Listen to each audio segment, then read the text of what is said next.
Bueno, esto es parte de lo que se dio previo, durante y posterior a el inicio de esta audiencia el día de hoy. Una audiencia que yo considero, me parece, y me dirá a continuación nuestro invitado, si generó más expectativas de lo que en realidad se iba a saber o de lo que era esta audiencia, que era más bien una homologación. Está con nosotros el abogado Alfredo Vallarino Alemán, con quien vamos a conversar, experto, porque hemos hablado del tema penal acusatorio, mas no es este un juicio que se rige bajo ese sistema. No, ante todo, buenas noches a todos, saludos.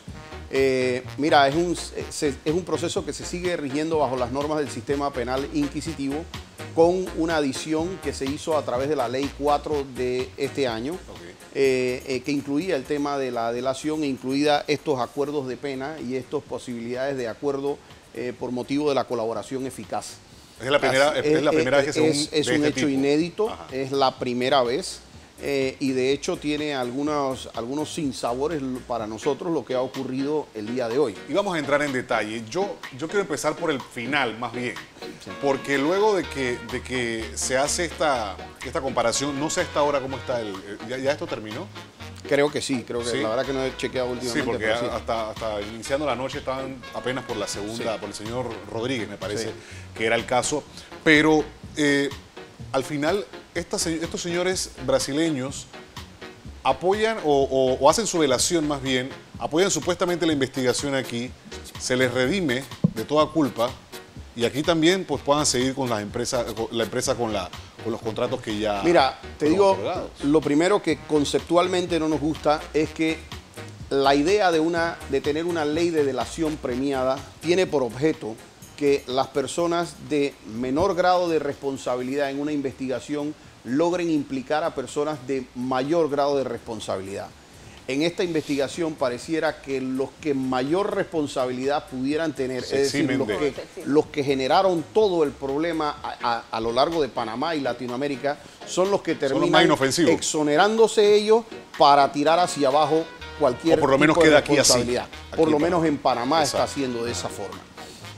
Hay alegaciones que se dicen de doble juzgamiento. Hombre, es que esta gente tuvo un caso en Brasil, pero la realidad es que las situaciones que ellos tuvieron en Brasil son hechos cometidos en Brasil. Exacto. Los hechos cometidos en Panamá son hechos cometidos en Panamá. Y únicamente se les está juzgando por eso. Y únicamente por eso se les estaba básicamente llevando este proceso.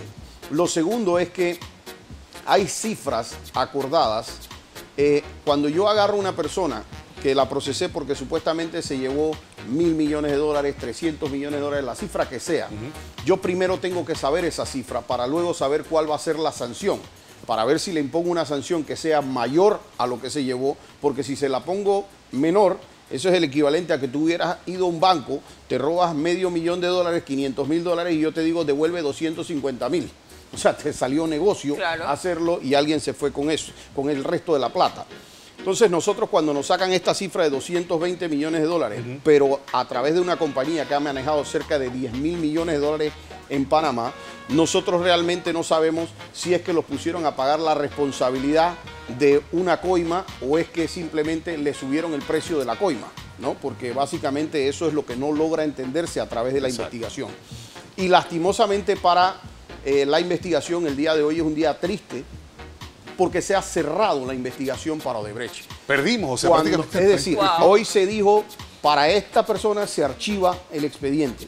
¿Y qué pasa? Mucha gente puede decir, hombre, es que se sancionó a 220 millones de dólares para pagar a Odebrecht. Y yo te puedo decir, yo te sanciono a ti a pagar 220 millones de dólares. Pero si tú no me estás dando ninguna garantía de que tú vas a pagar esos 220 millones de dólares, ¿no? Es decir, si tú no me vas a dar a mí tierras hipotecadas, cartas bancarias, responsabilidad de seguros, alguna forma de pagar eso básicamente queda en el aire. Una compañía puede terminar lo que está haciendo en Panamá en 2 años y si yo tengo el lapso de 12 años para que pague, bueno, después de los 2 años se va esa sociedad de aquí y ¿qué pasa? ¿Cómo yo la presiono para que esté si ya yo mandé a cerrar el proceso penal? Y es lo más triste, como usted menciona. Yo he escuchado obviamente a sus colegas y creo que en el marco jurídico es lo que tenemos que también dimensionar los panameños. Esto es lo más delicado de todo. Obviamente pasaron cosas en el desarrollo de la delación, cuando se mencionaban nombres, que yo decía al principio que se creó mucha expectativa, porque es que la gente pensó que iba a salir una lista de nombres que en realidad no era para esto la audiencia, sinceramente, pero si la fiscal hubiese investigado alguna otra cosa, tendría que haberla dicho ahí. Mira, te digo, nosotros sentimos que hay un componente mediático, un componente de show en la audiencia, componentes que tú no tienes en otras audiencias similares, no relacionados a casos de este nivel de expectativa mediática. ¿Qué sucede? Cuando este caso empieza en Panamá, en el año 2015, ¿verdad? Porque esto empezó en marzo del 2015, a raíz de publicaciones que estaban saliendo en Brasil, el Ministerio Público, de hecho, no quiso investigar. Ellos solicitaron un sobreseimiento sobre este caso anteriormente. Ellos dijeron, nosotros no encontramos nada, aquí no hay nada que investigar, y se cerró. Tuvimos fiscales brasileños quejándose de que la procuradora no enviaba información a Brasil. Y eso empezaba a llamar la atención. Veíamos que este gobierno le seguía dando obras a Odebrecht pese a todo lo que estaba ocurriendo en Brasil. Vimos que salió una declaración de un señor Migliaccio en Brasil que decía que se habló con el presidente de Panamá para que no mandaran información a Brasil.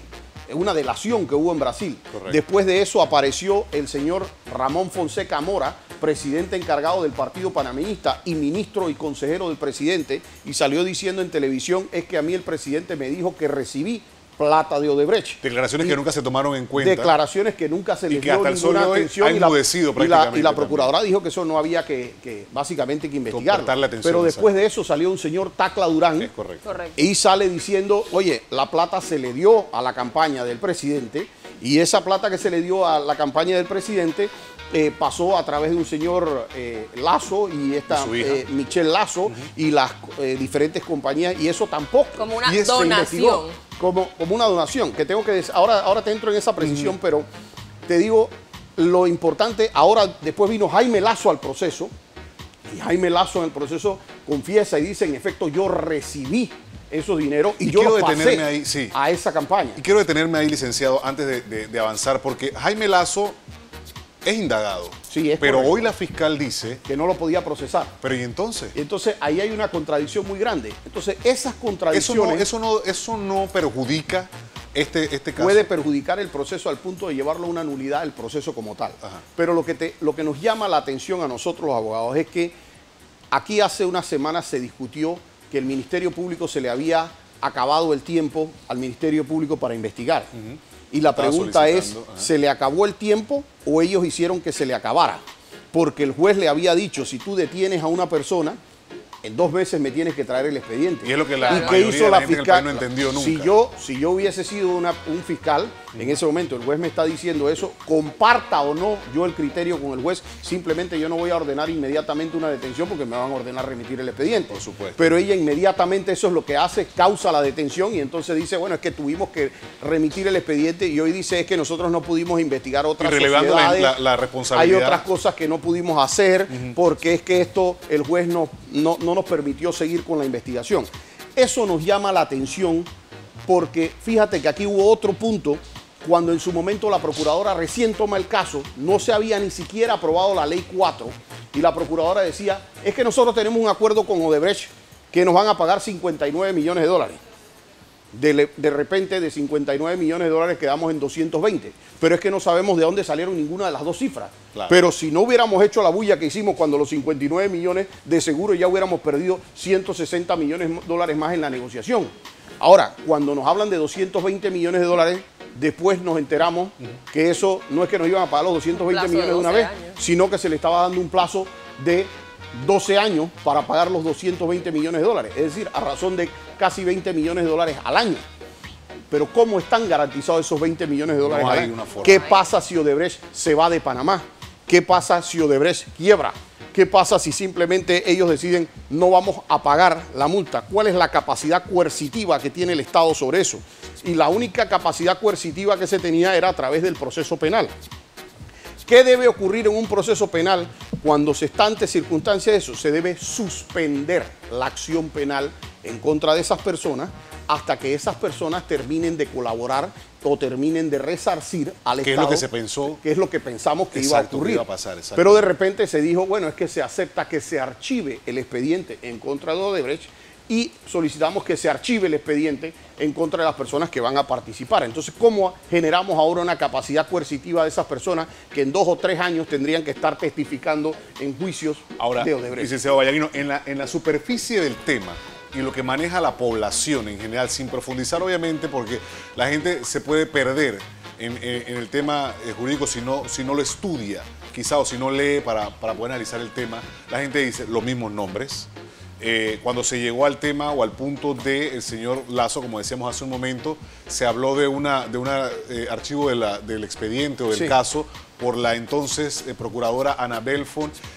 Y queda una serie de cosas, entonces, y lo anterior y lo actual, y porque ahora sí es una donación y acá es un soborno, cuando también se habla de que hubo algo muy al principio antes de ser gobierno. Entonces, son cosas que no quedan claras tampoco. Mira, yo te tendría que contestar.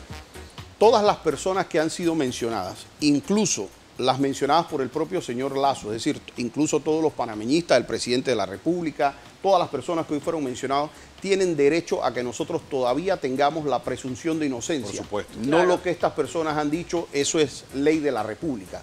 Lo doloroso es ver que hay muchos elementos que mucha gente tendría que ir a justificar, a que se investigue, a ver qué ocurrió, por lo menos para aclarar estos hechos. Y lo cierto es que pareciera que la Fiscalía, cuando hablamos de gente del gobierno anterior o relacionado al gobierno anterior, esto lo tenemos que investigar hasta el fin, estos son culpables, estos son los corruptos, esto es lo que acabamos. Y cuando acá, no, eso solo fueron $700.000, no, eso es una donación, eso es tal y cual, y aquí no pasó nada. Y fíjate que yo escuché al presidente de la República con mucho detalle esta mañana, y el presidente decía, es que lo que pasa es que no es lo mismo un soborno que una donación. Y primero yo tengo que aclararle al señor presidente que no tengo una idea quién es el abogado penalista que lo está asesorando a él, pero tanto la donación como el soborno, ambos pueden ser delitos.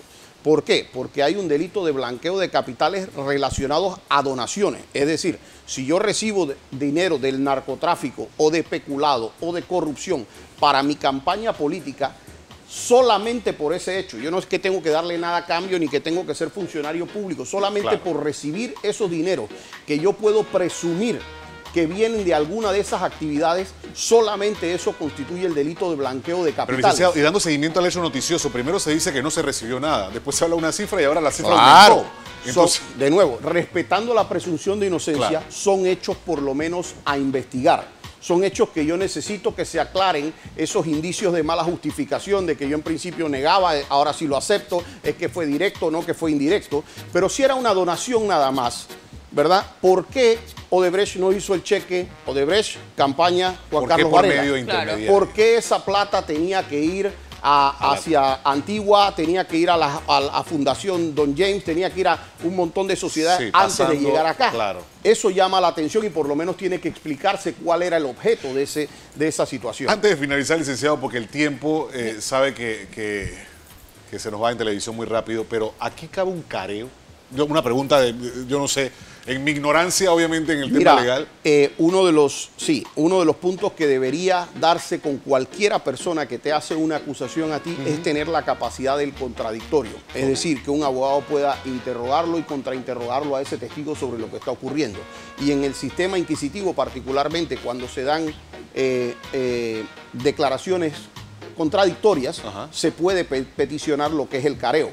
El tema es si eso va a ocurrir aquí, porque estas personas están en Brasil, ¿verdad? Que pudiera ocurrir por métodos tecnológicos, pero al estas personas no tener ahora la necesidad coercitiva porque ya los han sacado del proceso, entonces falta ver si quieren participar de esos detalles.